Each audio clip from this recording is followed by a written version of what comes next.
한 5년간 50배 올랐더라고요. 지금 현재 미국의 기준금리 4.5%인데요. 앞으로 3.5, 2.5, 1%까지 내릴 겁니다. 내가 한 1억 정도가 있다. 내가 주식에 투자하고 싶다. 이러면 95대 5로 분산해라. 삼성전자 5%만 사시고 95% 사라. 부동산을 사고 싶다 그러면 아파트를 신규 분양을 받아라. 아파트는 앞으로 90% 확률로 계속 우상향입니다.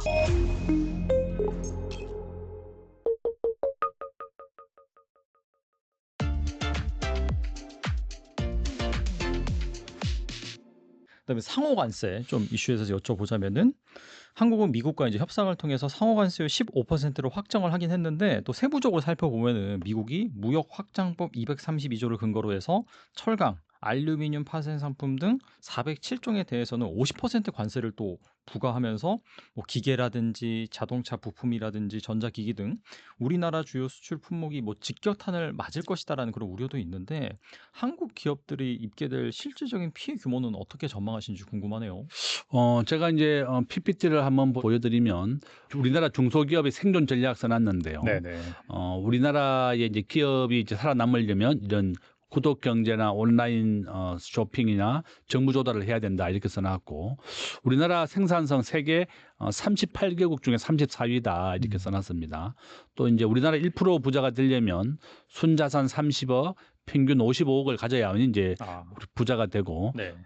우리 국민 자산의 75%는 이제 부동산이다 이렇게 써놨습니다. 우리나라 이제 경제에 대한 이제 서학 분석을 제가 이제 해놓은 거고요. 이게 이제 세계 경제 성장률 이제 예측치 이렇게 보면 되겠고, 이거 우리나라 경제 성장률입니다. 우리나라 표에 본 것 같이 노동 생산성이 전 세계 거의 꼴찌다. 38개국 중에 34위입니다. 우리가 꼴찌다. 이런 것 때문에 이제 우리나라가 이제 경제가 낮은 거고. 저는 이제 결론은 뭔가 하면 트럼프 대통령이 우리가 이제 앞에서 말씀했던 것처럼 가장 원하는 것은 미국의 일자리를 만들고 미국을 잘 살게 만들겠다. 이제 그런 내용이거든요. 지금 트럼프 대통령이 이제 재집권이 됐습니다. 트럼프 대통령은 개인 재산 10조 가지고 있습니다.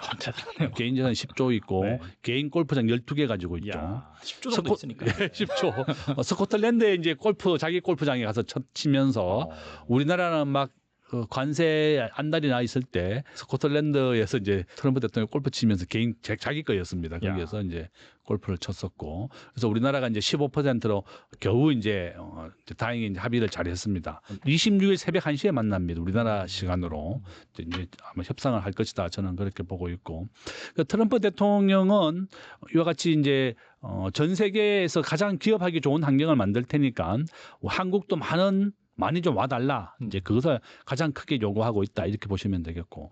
지금 보고 있는 게 트럼프의 1기와 2기의 이제 전략입니다. 이제 뭐 잘 아시다시피 이제 미국을 가장 우선주의 되겠다. 국가외 상호 관세도 이제 우리가 25%에서 15% 낮아졌다. 이렇게 볼 수가 있고요. 트럼프 대통령은 한번 보세요. 우리 대한민국은 무역으로 먹고 사는 나라입니다. 수출 의존도. GDP에서 수출과 수입이 차지하는 비중을 우리는 무역 의존도라고 부르는데 한국은 75%입니다. 세계에서 두 번째로 높습니다. 독일이 80% 1위고 한국이 75%인데 한국은 미국에 수출하는 것이 이제 자동차나 자동차 부품 이런 걸로 이제 수출하는 겁니다. 지금 현재 제가 이제 한번 보여드리면 지금 이게 치열한 전 세계 무역 전쟁을 제가 이제 PPT로 보여주고 있습니다. 우리가 10월 달에 이제 아페크 회의 우리나라 경주에서 열리게 되거든요. 이제 뭐 시진핑에 대해서도 초청장을 보냈고 트럼프 대통령도 초청장을 보낼 겁니다. 이렇게 무역으로 먹고 사는 게 우리 대한민국이다. 현재 우리나라는 지금 보고 있는 이 TPP에는 가입이 안 돼 있습니다. 이건 일본이 주도한 거고 RCEP이라고 되어 있는 거죠. 이건 중국이 주도한 겁니다. 중국이 주도한 RCEP은 가입되어 있는데 일본이 만들었던 TPP는 우리나라가 지금 가입이 안 되어 있다. 미국도 지금 탈퇴했습니다. 그러니까 TPP는 관세를 영원으로 낮추는 거죠. 모든 FTA라고 하는 것은 관세를 없애는 겁니다. 우리나라는 원래 관세가 없어요. 미국하고 한미 FTA가 체결되어 있었기 때문에. 트럼프 대통령이 여기에 대해서 15%를 신규로 부과한 겁니다. 근데 일본은 원래 관세가 2.5% 있었습니다. 맞아요. 네. 우리나라는 관세가 12.5%가 평균 관세. 우리나라에 들어오는 모든 제품은 12.5% 관세를 내야 되고 미국은 2.5%를 내야 됩니다. 중국은 8%, 일본은 한 4.5% 정도 됩니다. 근데 결론은 우리는 미국과 관세를 안 내다가 15%를 물게 된 거고, 일본은 2.5% 내는 데다가 이제 15% 추가됐다. 아니면 2.5% 안 내고 15% 낸다. 막 서로 막 문서를 안 하고 말로만 했기 때문에 지금 논쟁을 벌이고 있는데, 아마 우리나라 전체 수출의 한 15%, 20%는 저는 크게 타격을 받고 있다. 지금 철강 관세 50%에다가 또 철강에 들어갔던 모든 제품에 대해서도 관세를 부과하겠다. 이렇게 얘기가 되고 있고, 지금 뭐 우리가 관세를 피하기 위해서 삼성전자는 다행히 공장을 잘 짓고 있습니다. 텍사스에 60조를 투자해서 내년에 공장이 완공이 됩니다. 현대자동차도 마찬가지고, 현대자동차, 기아자동차 둘 다 공장이 있습니다. 그러니까 이제 미국에 공장을 지으면 좋은 점은 현대자동차가 판매가 한 3배 이상 늘어났거든요. 미국에 공장을 지으면서 미국 사람들이 근로를 하고 인지도가 올라가면서 현대자동차는 미국의 판매 5위입니다. 도요타, 뭐 다음에 이제 현대자동차 5위까지 올라왔는데, 그러면 우리나라에 일자리를 지어야 되는, 우리나라에 공장을 지으려고 했던 것을 미국에 짓게 되니까 우리나라 취업률은 낮아지지만 기업의 입장에서는 미국에서 너무 잘 팔리는 거예요. 인지도도 올라가고 판매량도 3배에서 5배 가까이 늘어났습니다. 우리나라는 미국에는 자동차를 수출 제일 1등으로 합니다. 자동차 제가 이제 한번 보여드리면, 우리 대한민국은 대체 미국에 뭘 수출하느냐? 자동차가 가장 큰 수출 품목이고요. 지금 현재 우리 대한민국이 미국에 가장 많이 수출하는 것은 바로 자동차 부품, 석유화학, 반도체입니다. 중국에는 반대로 반도체가 가장 우선이었다. 그래서 결론은 우리나라가 이거 자동차에도 15% 관세를 부여했기 때문에 우리나라 전체 수출의 한 15%, 20%가 크게 영향을 받는 겁니다. 그러면 반대로 미국 사람들의 물가가 이렇게 많이 크게 올라가죠. 관세가 부과되기 때문에. 그래서 이제 저는 1기 때도 트럼프의 이런 고관세 정책이 30%만 시행이 되고 70%는 해제가 됐거든요. 그래서 이제 미국인들이 물건 가격이 너무 많이 오른다 이렇게 하면 또 덜불같이 막 또 항의를 할 거예요. 관세를 낮춰달라고 이렇게 하면. 그러니까 트럼프가 원하는 것은 관세를 맞지 않으려면 미국에 와서 공장을 지어달라는 그런 요구 사항이다. 참 그러니까 트럼프 대통령의 양면성이죠, 그죠? 미국에 공장을 지으면 관세를 안 준다. 그러니까 공장을 지어달라는 부탁, 또 관세를 15% 때리면 미국의 모든 수입되는 물건 가격이 오르는 그런 단점이 있다. 캐나다와 멕시코는 현재 35% 관세, 브라질은 50%, 그다음에 스위스 우방국인데도 39% 관세를 때렸습니다. 그러니까 이제 트럼프 대통령은 우방국이고 친한 나라가 없다. 무조건 미국에 잘해라. 이제 그겁니다. 예. 확실히 그런 부분들을 기업들이 잘 간파한 다음에 뭐 현대차라든지 삼성전자가 했던 그런 방식대로 또 미국의 공장을 짓는 그런 방법으로 돌파구를 잘 마련해야 되겠네요. 그리고 상호관세가 확정되면서 미국의 물가 우려가 또 고조되고 있는데, 여기에 최근 발표된 고용 지표도 좀 둔화되는 것으로 나타났습니다. 미국의 경기 침체 가능성이 커졌다라는 목소리가 나오고 있는데, 그럼에도 미국 주식 같은 경우에는 또 이 금리 인하 기대감을 받아서 또 사상 최고가를 또 경신을 하고 있어요. 소장님께서는 현재 이 미국 증시 상황을 어떻게 보시는지 궁금하네요. 저는 이제 앞에서 우리가 주식시장 이제 아까 조금 전에 봤죠. 이거 한번 본 것 같이 오른쪽이 글로벌 시가총액의 비중입니다. 네. 미국은 전 세계 GDP의 25%밖에 안 되지만 주식시장은 60%를 차지하고 있습니다. 어마어마하네요, 진짜. 예, 그러니까 미국은 경제에서 차지하는 비중은 25%지만 달러를 통해서 또 주식시장에서는 60%입니다.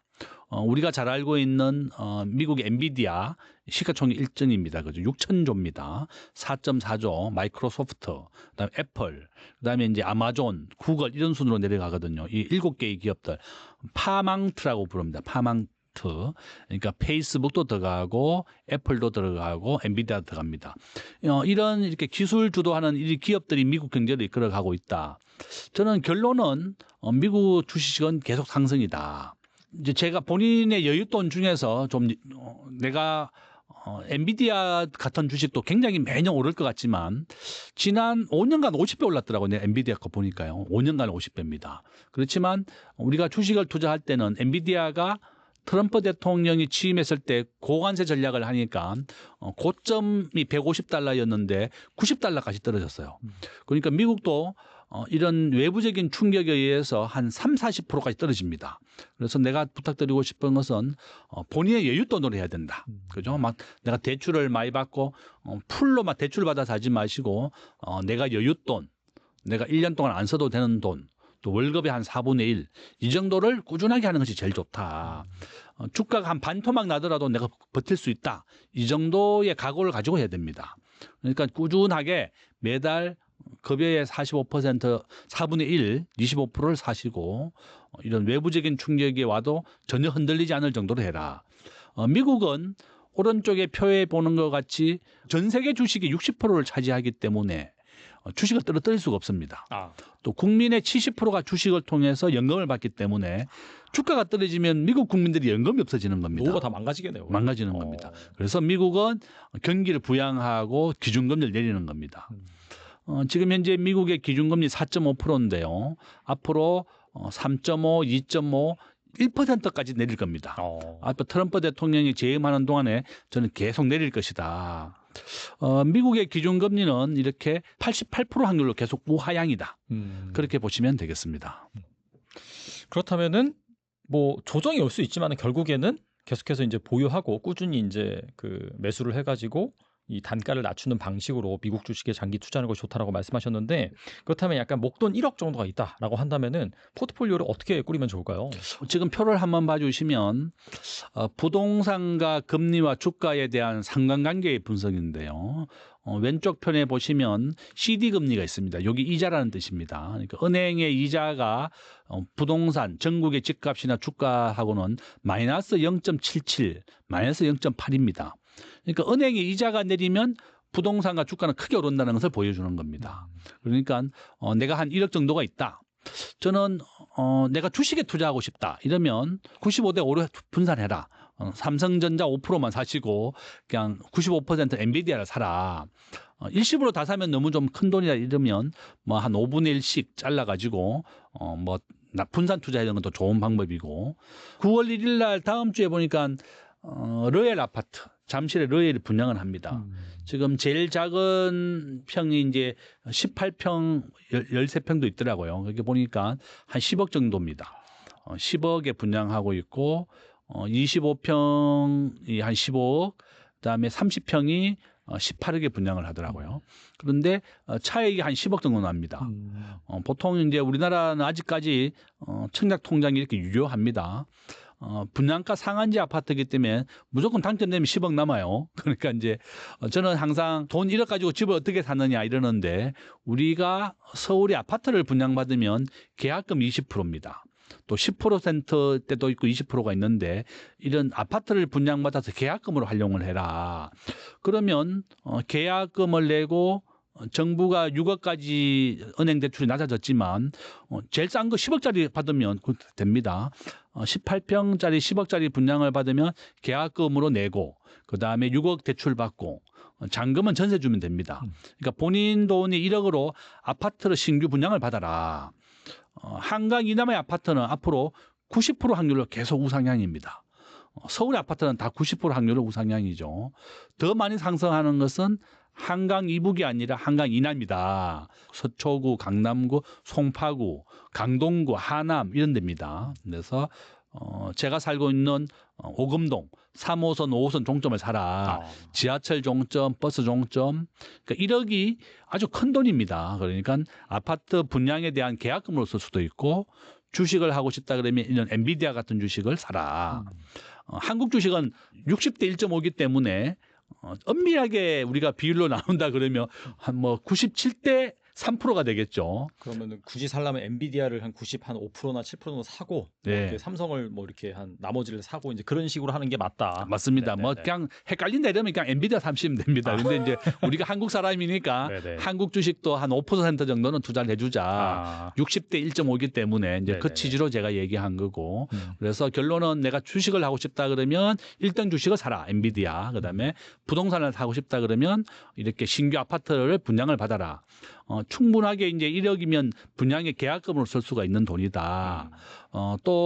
앞으로 저는 서울의 집값은 계속 오를 겁니다. 2026년도는 입주 물량이 공급이 원래 한 2분의 1로 줄어듭니다. 집을 못 짓습니다. 지금 현재 워낙에 건축비도 많이 올라갔고 또 우리가 재건축에 서울에 지금 후보지가 한 400개 정도 있는데요. 정부는 지금 재건축을 하게 되면 임대 아파트를 15% 분양을 해야 됩니다.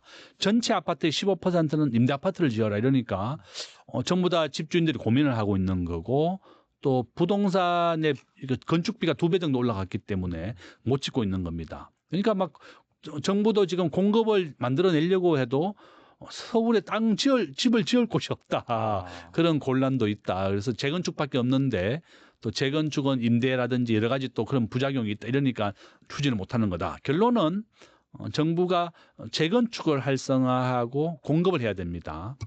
그렇게 1억 원이 있다 그러면 이렇게 본인이 지하철 종점 한강 이남에 한번 보십시오. 제가 살고 있는 가밀지구라든지 이런 데 가면 뭐 한 8억 10억짜리 지하철이 이제 앞으로 한 5년 뒤에 들어옵니다. 지하철 종점을 하는 것도 좋다. 이렇게 말씀을 드리겠습니다.